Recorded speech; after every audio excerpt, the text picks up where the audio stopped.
Bienvenido al módulo 2 de nuestro curso sobre participación de las partes interesadas. En este módulo queremos analizar algunos de los elementos clave que hemos sugerido como importantes para asegurarse que el proceso sea sistemático y significativo. La nota de orientación que el BID publicó se basa en 10 elementos que deben estar presentes en un proceso de consulta estructurado y significativo. Incluyen, en primer lugar, la identificación de problemas prioritarios, donde preguntamos ¿cuáles son los posibles riesgos y oportunidades que surgen del nuevo proyecto?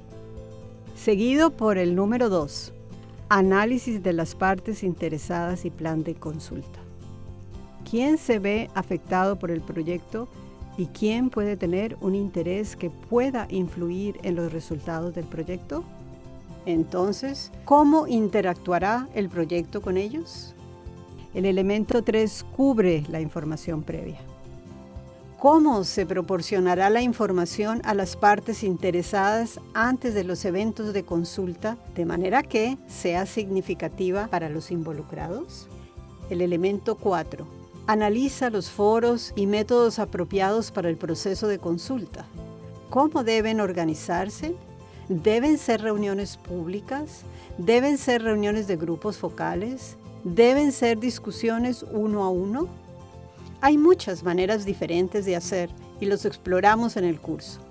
Cualquier proyecto puede tener cosas que salen mal y donde las personas tienen quejas. Por lo tanto, el proyecto debe contar con un mecanismo de quejas y reclamos, donde las partes interesadas puedan buscar reparación si sienten que el proyecto los está perjudicando a ellos o al medio ambiente.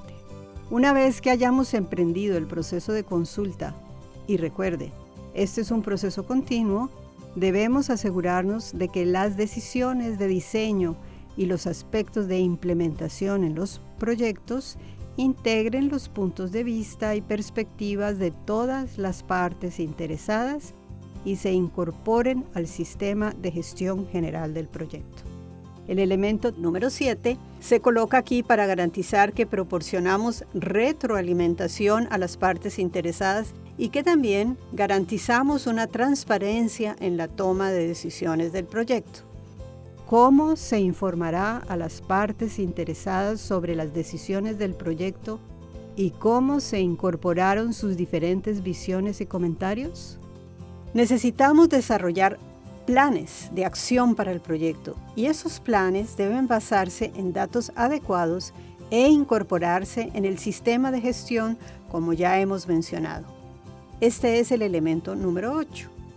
¿Cómo establecerá y mantendrá el proyecto un sistema de gestión adecuado y adaptable para continuar tratando los problemas ambientales y sociales? El elemento número 9 cubre la documentación y la divulgación pública. El proceso debe estar bien documentado y muchos de los estudios y documentos deben ser divulgados al público. Y finalmente, y esto va más allá de la planificación y aprobación del proyecto, el elemento número 10 cubre la consulta continua con las partes interesadas durante la implementación del proyecto.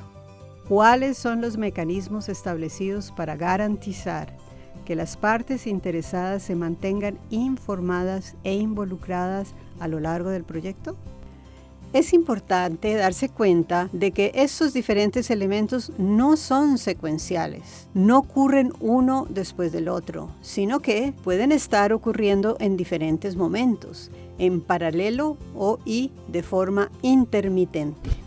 Y finalmente, el plan de análisis y consulta con las partes interesadas. Un elemento clave en el proceso es identificar quiénes son las partes interesadas. Las partes interesadas son individuos o grupos que se ven afectados por un proyecto o que pueden influir en los resultados del proyecto positiva o negativamente, dependiendo de cómo se sientan acerca del proyecto. Estos son los grupos con los que debemos consultar una vez que hayamos identificado los problemas que les preocupan. Para ilustrar esto, tenemos una pequeña imagen en la que se ve el análisis de intereses y de influencia. Si se imagina un proyecto que involucra una reforma agraria, Puede trazar los diferentes grupos de partes interesadas en una tabla con el eje vertical que indica cuánta influencia tienen los diferentes grupos y el eje horizontal que muestra si tienen interés positivo, es decir, si les gusta la idea de una reforma agraria o intereses negativos. Se puede ver de inmediato que los grandes terratenientes se opondrían. Dicho proyecto podría afectarlos muy negativamente, pero también son personas muy influyentes y pueden suponer una amenaza para los resultados exitosos del proyecto. Los trabajadores sin tierra se encuentran en el cuadrante opuesto. Tienen un interés muy positivo en la reforma agraria, pero no tienen mucha voz o influencia y parte del diseño del proyecto implica involucrarse y consultar con ellos y darles voz para expresar sus preocupaciones en la planificación y el diseño del proyecto.